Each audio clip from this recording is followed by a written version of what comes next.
Welcome to Villanias. On this channel, we explore the lives of historical figures who have left an indelible mark on humanity. We will analyze both the heroes who inspired generations and the villains who challenged the established order. Through rigorous research and a critical approach, we will unravel the motivations, achievements, and legacies of these key figures. Join us and discover the stories that shaped our present.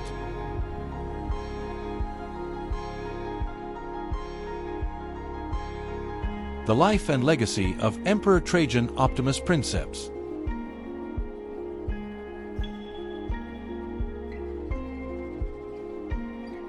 Optimus Princeps, the ideal governor. At the top of the Roman Empire, a figure emerged who combined the strength of a warrior with the wisdom of a statesman. His name was Trajan, and his reign marked a golden age for Rome. Today, we will delve into the life of this emperor exceptional, and we will discover how he forged his legend.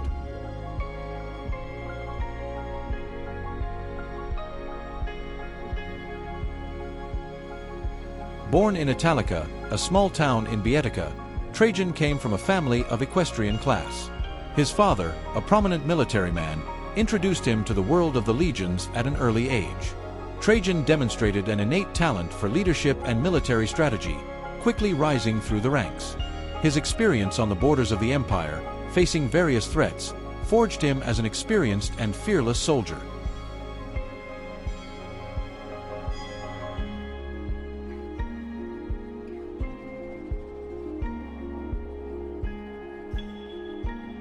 Trajan's career took a decisive turn when Emperor Nerva, aware of the instability of the empire after the reign of Domitian, adopted him as his son and heir. Nerva, a wise and experienced man, recognized in Trajan the qualities necessary to lead Rome into a new era of prosperity.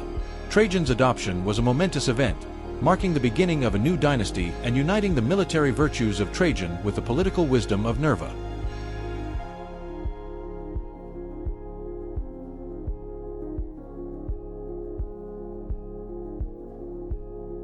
Following his assassination in 96 AD, Nerva, an elderly senator, was elected emperor. His government, although well-intentioned, proved too weak to restore stability. The threat of a new civil war was imminent. Aware of the needs of Rome and the instability of the empire, Nerva made a crucial decision. He adopted Trajan, an experienced and respected general, as his successor. This decision marked a turning point in the history of Rome, as Trajan possessed the necessary qualities to lead the empire at such a critical time. His military experience, wisdom, and just character made him the ideal figure to restore Rome's greatness and ensure peace and prosperity.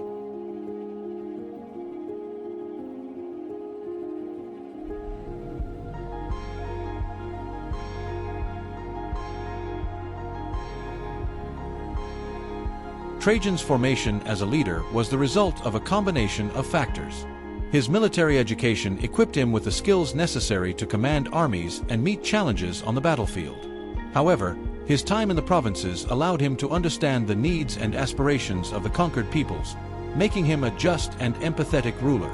The influence of Nerva, who introduced him to the affairs of the state and transmitted his vision of a peaceful and prosperous empire, completed his training.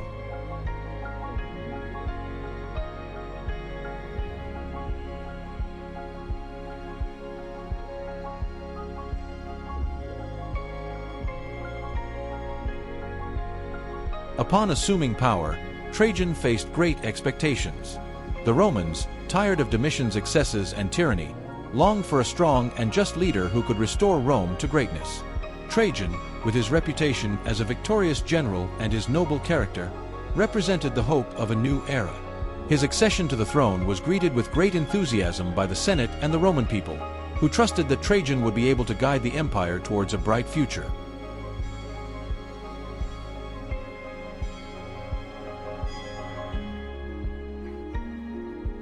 Rise to absolute power. Born in the prosperous city of Italica, in the Roman province of Hispania Baetica, Marcus Ulpio Trajan breathed the air of the military from a young age. His father, a prominent Roman officer, instilled in him a love of discipline, courage, and service to the empire. Within a family with deep military roots, Trajan found the encouragement and guidance necessary to forge his own destiny.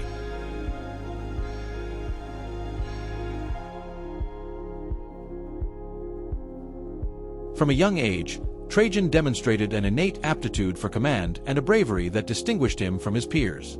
He entered the Roman legions, where he underwent rigorous physical and tactical training. His first campaigns took him to the borders of the empire, where he faced fierce enemies and learned the harsh lessons of war. His courage and skill on the battlefield allowed him to quickly rise through the ranks, earning the respect and admiration of his superiors and peers.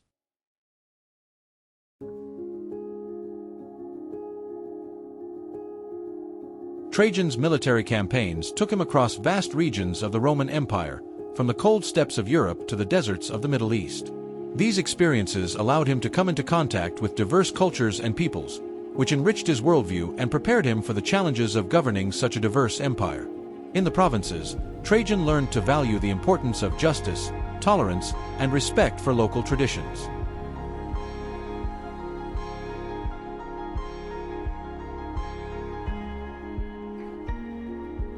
The experiences accumulated during his years of military service forged an exceptional character in Trajan. His bravery, his strategic intelligence, his ability to inspire his troops, and his vision of a united and prosperous empire made him a born leader. Upon ascending the imperial throne, Trajan was perfectly prepared to face the challenges that would come his way and to lead Rome into a new era of greatness.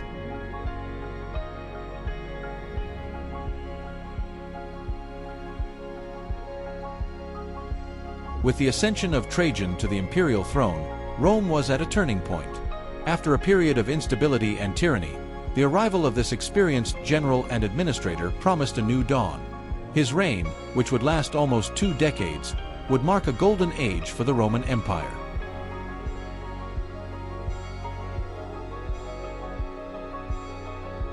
Trajan, a born strategist and charismatic leader, soon proved himself on the battlefield. His military campaigns were a resounding success, expanding the borders of the empire to its maximum geographical extent. The conquest of Dacia, a barbarian kingdom that threatened the Roman provinces, was one of his greatest victories. The Dacians, led by the brave King Decebalus, offered fierce resistance, but ultimately succumbed to Roman might.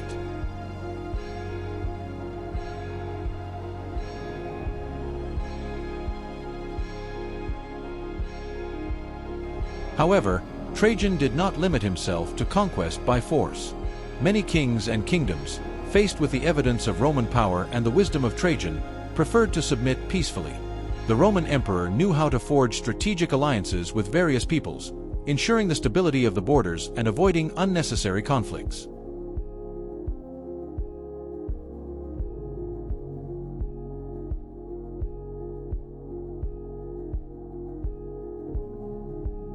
Parallel to his military conquests, Trajan undertook an ambitious construction campaign.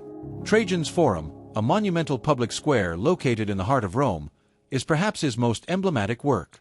This architectural complex, which included markets, libraries, and a temple dedicated to deified gods, became the center of Roman public life and a symbol of the greatness of the empire.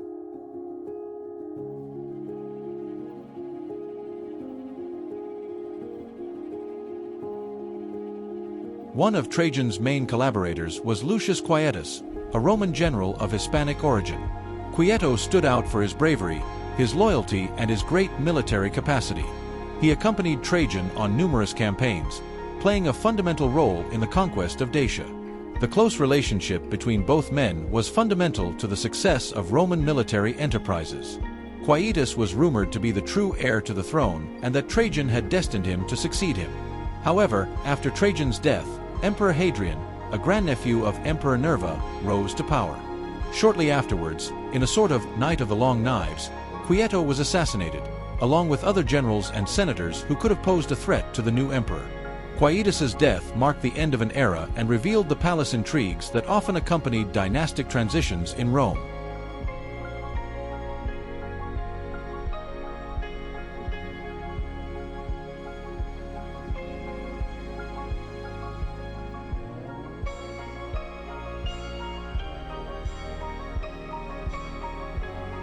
Despite his numerous victories and the apparent stability of the empire under his reign, Trajan faced a series of challenges that tested his leadership and Rome's military capabilities. The Parthians, an ancient rival of Rome, were a constant threat in the east. These skilled horsemen and archers, hailing from the Asian steppes, represented a formidable force challenging Roman rule in the region. The territorial ambitions of the Parthians and their ability to launch rapid raids into Roman territory required constant vigilance and military preparation on the part of Trajan.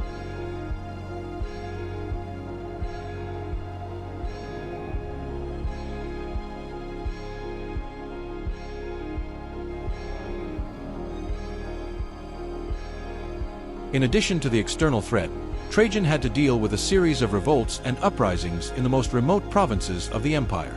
The ethnic and cultural diversity of the Roman provinces, added to the social and economic inequalities, created a breeding ground for insurrections. The Jews, for example, rebelled on several occasions during Trajan's reign, challenging Roman rule in Judea and Syria.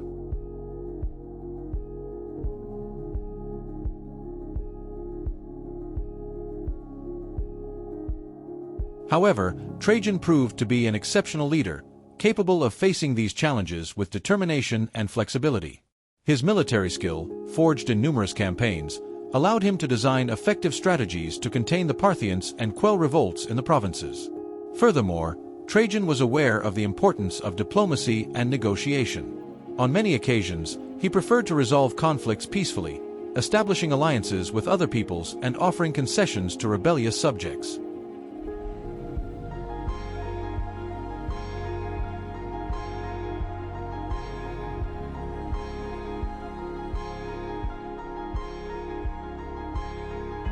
Trajan's reign marked a milestone in the history of the Roman Empire. His conquests, such as that of Dacia, not only expanded the borders of the empire to their maximum geographical extent, but also secured new sources of wealth and resources, strengthening the Roman economy. Parallel to his military campaigns, Trajan undertook an ambitious policy of public works. The construction of roads, bridges, aqueducts, and ports not only facilitated communication and trade between the different provinces, but also left an indelible mark on the Roman landscape. Trajan's Forum, a monumental public square, became the heart of the political and social life of Rome, and a symbol of the greatness of the empire.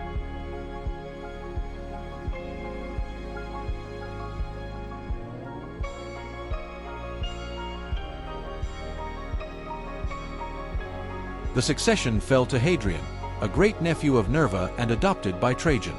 Although it is said that it was Trajan who designated him as his successor, it is also rumored that the influence of his wife, Plotina, was decisive in this choice. Some historians suggest that Plotina, who was much older than Hadrian, maintained a closer relationship with him than that of a simple aunt, and that her political ambition played a crucial role in her accession to the throne.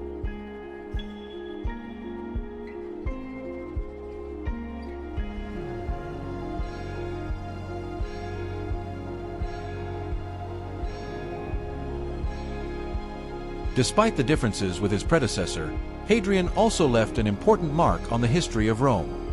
His reign was characterized by great construction activity, with the construction of numerous public buildings and monuments, such as the Pantheon and Hadrian's Villa. Furthermore, Hadrian undertook an extensive tour of the empire, visiting the provinces and showing great interest in the different cultures that made it up.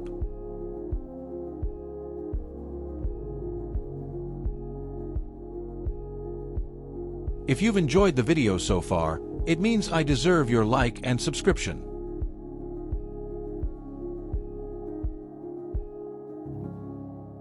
After Trajan's death, his great-nephew Hadrian ascended the throne. However, its legitimacy was questioned by some, as it was rumored that the influence of Plotina, Trajan's wife, had been decisive in his election. This fact, added to the different visions about the future of the empire, generated divisions between those who defended territorial expansion and those who advocated the consolidation of the existing provinces.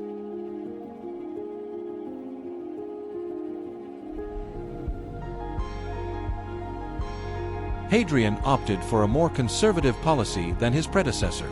He renounced new conquests and focused on consolidating the existing territory. He built Hadrian's Wall in Britannia to mark the empire's border and improve defenses. In addition, he undertook an extensive tour of the provinces, showing great interest in the different cultures that made up the empire. After Hadrian's death, a series of emperors known as the Antonines ruled Rome. This dynasty was characterized by a period of relative peace and prosperity. Emperors such as Antoninus Pius and Marcus Aurelius implemented administrative reforms, promoted Stoic philosophy, and strove to maintain the stability of the empire. And so, between shadows and enigmas, we conclude our trip. Have you been left wanting more? On our channel, Villanias, we reveal the secrets of the best minds and their enemies. Subscribe and enter a world where greatness, nobility, and excellence reign.